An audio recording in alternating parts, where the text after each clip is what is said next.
Last Saturday I was laying in bed, as I'm sure a lot of you are, watching the news, seeing what's going on in all the cities throughout America. And between the COVID virus and then the outbreak of all this emotion and anger and just heartache going on, I found myself getting very emotional. I was getting really upset, kind of like sick to my stomach.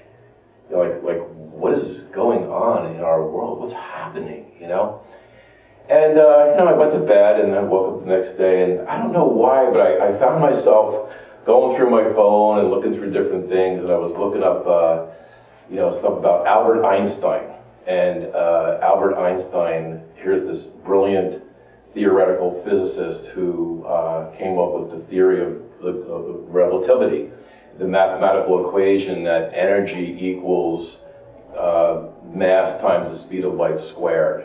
That there's actually like a mathematical formula operative in the universe. And Einstein is famous for saying, I want to know the mind of God.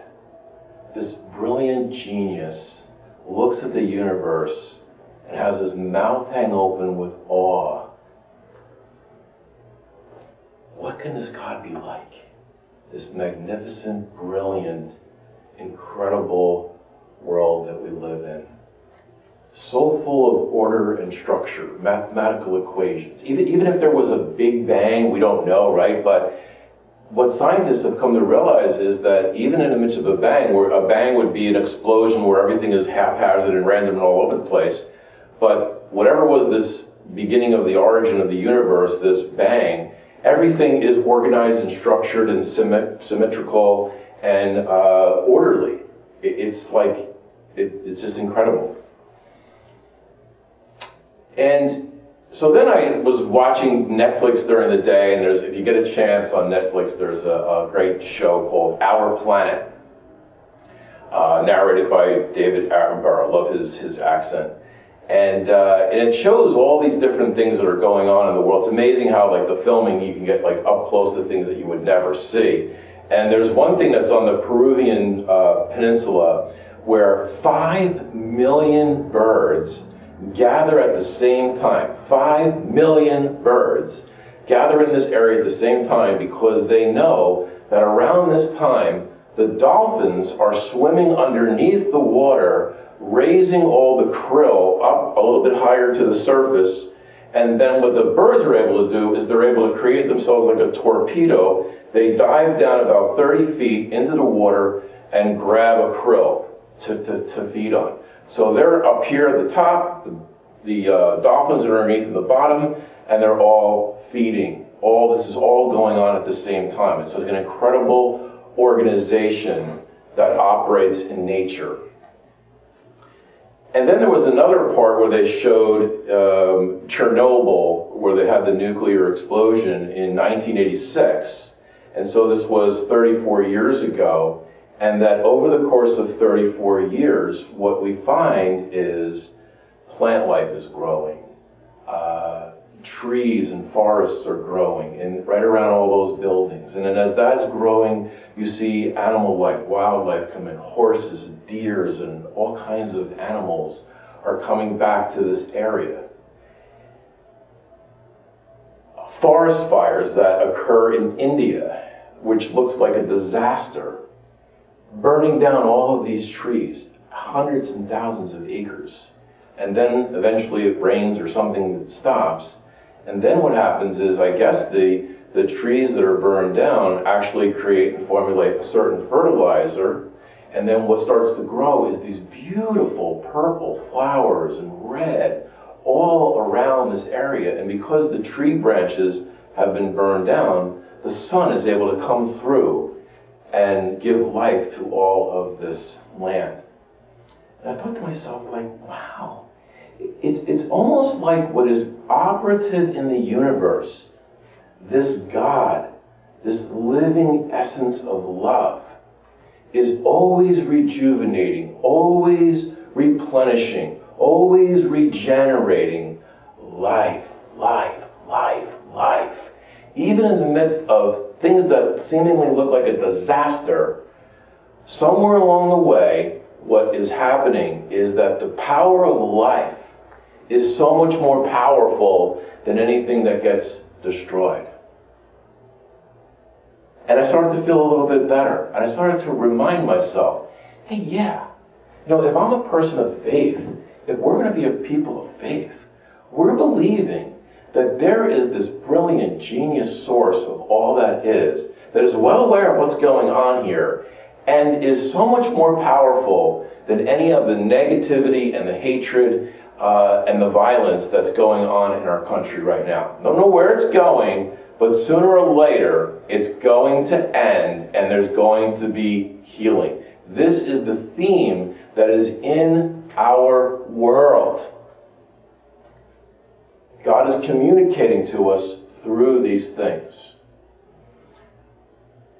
Today we celebrate the Feast of the Trinity, Holy Trinity, this concept of the divine Father, Son, and Spirit that has been come to an awareness over time in the church.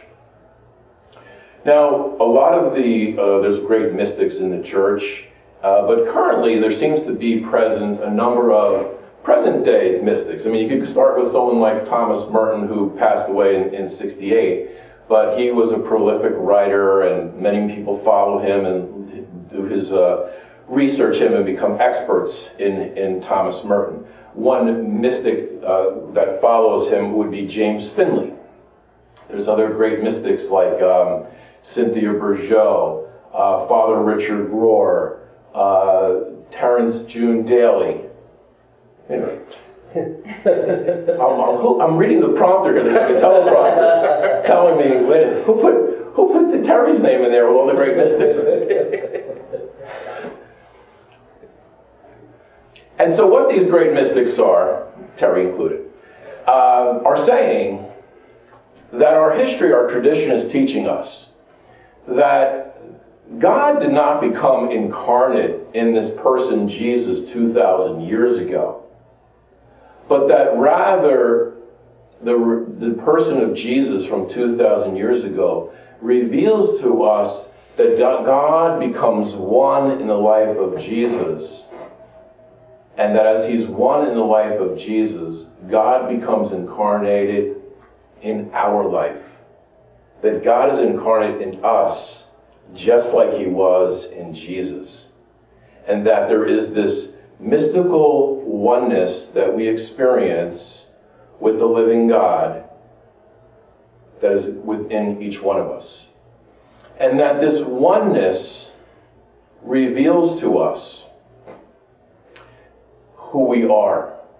That this oneness with the living God, that he shares his life with us, is saying to us that I am with you always. And this oneness is not contingent on you measuring up to some moral standard, you being a certain way. That this gift of the living God inside of us is a freely given gift. It has nothing to do with anything that we need to earn or attain. I remember Vinny last year, I remember everything that Vinny says, but this one thing in particular where he says, there's nothing that we can ever do to diminish the love that God has for us. So that there's nothing that we can do to gain that love, and there's nothing that we could ever do that would diminish that love. And so that our identity is nothing less than this absolute love and unity with the living God. That is who we are.